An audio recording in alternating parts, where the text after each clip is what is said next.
Hello student, success coaching classes में आपका स्वागत है। यदि आप चैनल में पहली बार आया तो चैनल को सब्सक्राइब कर ले और बेल आइकन को ऑल में प्रेस कर ले ताकि आने वाले सभी वीडियो का नोटिफिकेशन टाइम पर मिल जाए। आज हम डिस्कस करने वाला है क्लास 9 का जो आपका वीकली टेस्ट 27 जुलाई का होने वाला है। उसके लिए हमारा ये आपका सेट 1 वीडियो होने वाला है, जो चैप्टर नंबर 5 है आपका विज्ञान का जीवन की मौलिक इकाई। ठीक है, तो चलिए हम लोग सबसे पहला क्वेश्चन इसमें देखते हैं। इनमें से डीएनए किस में पाया जाता है? केंद्रक और गुणसूत्र में, या माइटोकॉन्ड्रिया में, या क्लोरोप्लास्ट में, या इनमें सभी? तो याद रखिएगा, केंद्रक और गुणसूत्र में पाया जाता है, माइटोकॉन्ड्रिया में पाया जाता है, क्लोरोप्लास्ट में पाया जाता है। तो इसका राइट आंसर हो जाएगा इनमें से सभी।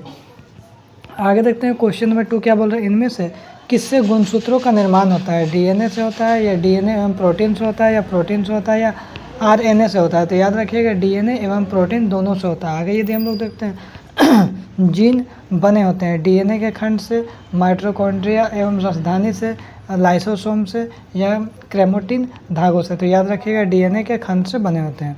आगे देखते हैं क्वेश्चन नंबर 4 क्या बोल रहा है। जो कोशिका की वृद्धि किसके द्वारा नियंत्रित होती है? कोशिका झिल्ली, गाल्जी उपकरण, केंद्रक, या माइटोकॉन्ड्रिया? तो याद रखिए इसका राइट आंसर हो जाएगा केंद्रक हो जाएगा।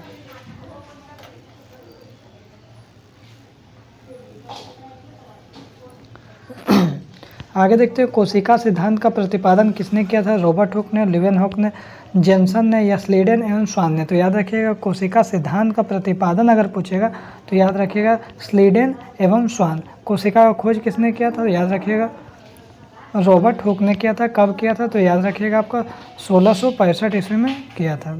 ठीक है, और जीवित कोशिकाओं की खोज किसने किया था? लीवेनहॉक ने किया था। लेकिन यहाँ पर क्या बोल रहा है, कोशिका सिद्धांत का प्रतिपादन किसने किया था? तो याद रखिएगा स्लीडन एवं स्वान ने किया था। आगे यदि हम लोग देखते हैं क्वेश्चन नंबर 6 क्या बोल रहा है।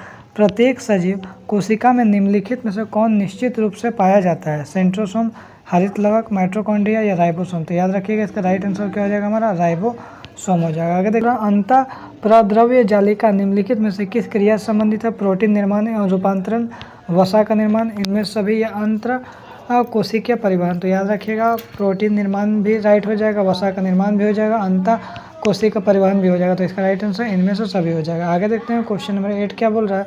इनमें से किस सजीव कोशिका में केंद्रक नहीं पाया जाता है? तो पहला ऑप्शन आपका जाइलम वाहिनी कोशिका, दूसरा आपका सखी कोशिका है, तीसरा जाइलम पैरानाइकाइमा, और चौथा बोल रहा है चालनी कोशिकाएं। तो इसका राइट आंसर हो जाएगा हमारा चालनी कोशिकाएं, जिसमें केंद्रक नहीं पाया जाता। आगे ये देखते हैं झिल्लियों से घिरा हुआ कोशिका द्रव में पाया जाने वाला अंगक जिसमें पाचक का रसायन या एंजाइम पाया जाता है उसको हम लोग क्या बोलते हैं? माइटोकॉन्ड्रिया, लाइसोसोम, केंद्रिका, या फिर तारका? तो याद रखिए इसका राइट आंसर हो जाएगा हमारा लाइसोसोम हो जाएगा। आगे यदि हम लोग देखते हैं क्वेश्चन नंबर 10 क्या बोल रहा है। पादप कोशिका के चारों तरफ पाए जाने वाले झिल्ली को हम लोग क्या बोलते हैं? पादप कोशिका के चारों तरफ जो पाए जाने वाला झिल्ली रहता है उसको हम लोग क्या बोलते हैं?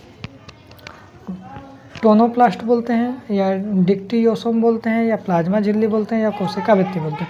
तो पादप कोशिका के चारों जो पाए जाने वाले झिल्ली को हम लोग क्या बोलते हैं? प्लाज्मा झिल्ली बोलते हैं। आगे देखते हैं बोल रहा पादप और जंतु कोशिका में प्रमुख अंतर क्या है? तो याद रखिएगा पोषण संबंधी अंतर है, गति संबंधी अंतर है, या वृद्धि संबंधी है, या श्वसन संबंधी है? तो याद रखिए इसका राइट आंसर हो जाएगा हमारा ऑप्शन नंबर ए हो जाएगा, पोषण संबंधी सबसे मेन अंतर होता है। आगे देखते हैं अगर क्वेश्चन नंबर हमारा 12 क्या बोल रहा है। कोशिकाओं की सूक्ष्म संरचना किस यंत्र के द्वारा देखी जाती है?